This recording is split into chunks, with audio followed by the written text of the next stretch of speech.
Budget से related जो भी वीडियोस थे दोस्तों, वीडियो के एंड में आपको एक कंप्लीट प्लेलिस्ट मिल जाएगी, कंप्लीट सीरीज मिल जाएगी, जिसमें अभी तक जो जो चेंजेस आए हैं, जो जो चेंजेस हमने डिस्कस किए हैं, वो आपको उस कंप्लीट प्लेलिस्ट में मिल जाएंगे दोस्तों। अब हम इस वीडियो में बात करेंगे इनपुट के बारे में। जी हाँ दोस्तों, इनपुट के बारे में। भले ही होंगे आप बहुत बड़े टैक्स कंसल्टेंट, आपने लगाई होंगी बहुत सारी रिट पिटिशंस, आपने बहुत सारी स्पेशल लीव पिटिशन लगाई होगी कि भैया सेक्शन 30 से और रूल 36 सब रूल 4 जो कि वो अल्ट्रा वायरस है कि 2A में अमाउंट का आना, जीएसटीआर 2A में आना मैंडेटरी है, ये कॉन्स्टिट्यूशन के अगेंस्ट जा रहा है, ये जो रूल है यही आपका कॉन्स्टिट्यूशन के अगेंस्ट जा रहा है दोस्तों। कितने भी रिट पिटिशन लगा रखी होगी, लेकिन सरकार ने, जी हाँ, सरकार ने इस बजट में सेक्शन 16 सबसेक्शन 2 जो 4 कंडीशन की बात करता है, हम शुरू से पढ़ते आए हैं 4 कंडीशन। पहली कंडीशन कि आपके पास इनवॉइस होना चाहिए दोस्तों, इनवॉइस या डेबिट नोट होना चाहिए। दूसरी कंडीशन आपने वो गुड्स और सर्विस रिसीव कर ली हो। तीसरी कंडीशन आपके सप्लायर ने टैक्स का पेमेंट कर दिया हो। चौथी कंडीशन आपने आपकी रिटर्न भर दी हो। ये 4 कंडीशन थी। साथ में एक रूल 36 सब रूल 4 भी हुआ करता है, वो बात करता है कि 2A में रिफ्लेक्ट होना चाहिए। इन दोनों की जो जॉइंट रीडिंग थी उससे ये था कि भैया जब तक 2A में रिफ्लेक्ट नहीं होगा आपको इनपुट नहीं मिलना चाहिए। लेकिन सेक्शन कुछ और कहता था, रूल कुछ और कहता था। इसके लिए आपने बहुत सारी रिट पिटिशंस लगा रखी थी, तो गवर्नमेंट ने इस लिटिगेशन को ही खत्म कर दिया। और वो एक व्यापारी के फेवर में खत्म नहीं किया है, सरकार ने खुद के फेवर में इसको खत्म किया है दोस्तों। सेक्शन 16 सबसेक्शन 2 में जो क्लॉज ए है, जो बोलता है कि इनवॉइस या डेबिट नोट होना मैंडेटरी है, उसी के जस्ट नीचे एक और क्लॉज इंसर्ट कर दिया दोस्तों।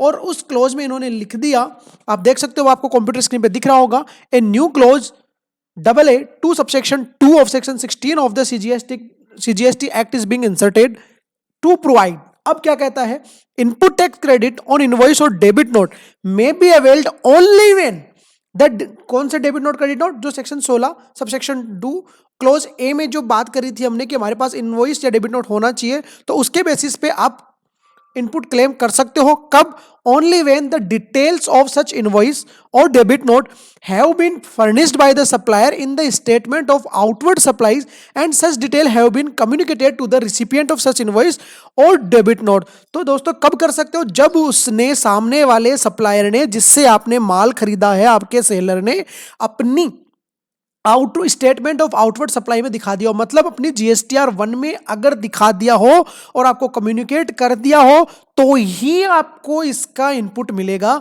तो अब सेक्शन में ये चीज क्लियरली इन्होंने लिख दिया है। तो जितने भी रिट पिटिशन इस एम्बिग्यूटी पे थी, रूल 36 सब रूल 4 और सेक्शन 16 सब सेक्शन 2 में जो एम्बिग्यूटी आ रही थी, इस लिटिगेशन का सरकार ने फुल स्टॉप लगा दिया है इस लिटिगेशन पे।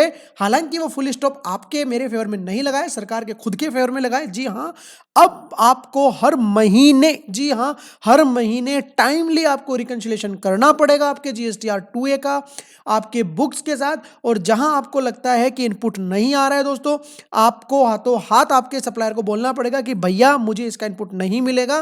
दोस्तों अगर अमाउंट नहीं आ रहा है, आपने इनपुट ले लिया है, तो आपको इनपुट भी रिवर्स करना पड़ेगा, आपको ब्याज का भी भुगतान करना पड़ेगा, और दोस्तों आपको पेनल्टी भी चुकानी पड़ सकती है। तो इनपुट लेने से पहले, जी हाँ, इनपुट लेने से पहले आपको जागना होगा। और कहां लिखा है इसके बारे में दोस्तों? फाइनेंस बिल का जो सेक्शन 100 है उसमें भी ये बात लिखी हुई है। ये अभी हमने मेमो देखा था, ये है section 100 in section 16 of CGST central goods and service tax act in subsection 2 after clause A. Clause A हम सबको पता है कि भैया इनवॉइस और डेबिट नोट होना चाहिए। Following clause shall be inserted. तो इस क्लोज में अगेन हम रीडिंग लेते हैं, the detail of the invoices or debit note referred to in clause A. Clause A में हमने क्या देखा था कि इनवॉइस और डेबिट नोट होना चाहिए। आगे उन्होंने बोला कि जो डेबिट नोट और क्रेडिट नोट की डिटेल हम क्लोज ए में बोल रहे हैं, has been furnished by the supplier in the statement outward supply and such detail have been communicated to the recipient of such invoice or debit note in the manner specified under section 37। Section 37 में जो manner दिया गया है उसमें वो communicate करे, outward supply में दिखाए। मैं आपको एक बार एक सेक्शन 37 पे भी लेके जाना चाहूंगा दोस्तों, जिससे आपको किसी भी तरीके का कोई कंफ्यूजन नहीं हो।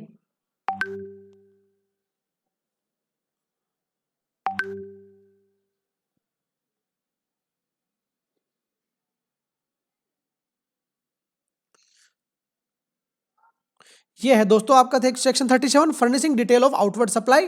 तो सेक्शन 37 में यही बात है, जीएसटीआर 1 के बारे में ही बात करी गई है। तो जब तक आपका सप्लायर अपनी जीएसटीआर 1 में नहीं दिखाता है, आपको इनपुट नहीं लेना चाहिए। आई नो ये बहुत ही हार्सिंग है, बहुत ज़्यादा हम सबको परेशान करने वाला है ये प्रोविज़न, बट अब जो कानून है, चाहे आप उसको काला कानून बोल लो, किसी भी तरीके का कोई भी नाम दे लो, उसको आपको मेरे को फॉलो तो करना ही पड़ेगा। तो दोस्तों इनपुट लेने से पहले जाग जाइए, अदरवाइज आपके पास बहुत जल्द नोटिसेज आ सकते हैं और आप एक बहुत बड़ी मुसीबत में फंस सकते हैं। अभी कोरोना की मुसीबत से आप अच्छे से नहीं निकले हो दोस्तों, अब आप बजट में ये जो प्रोविजन आया है, इसकी मुसीबत से आप फिर से आपको जूझना पड़ सकता है। Thank you so much.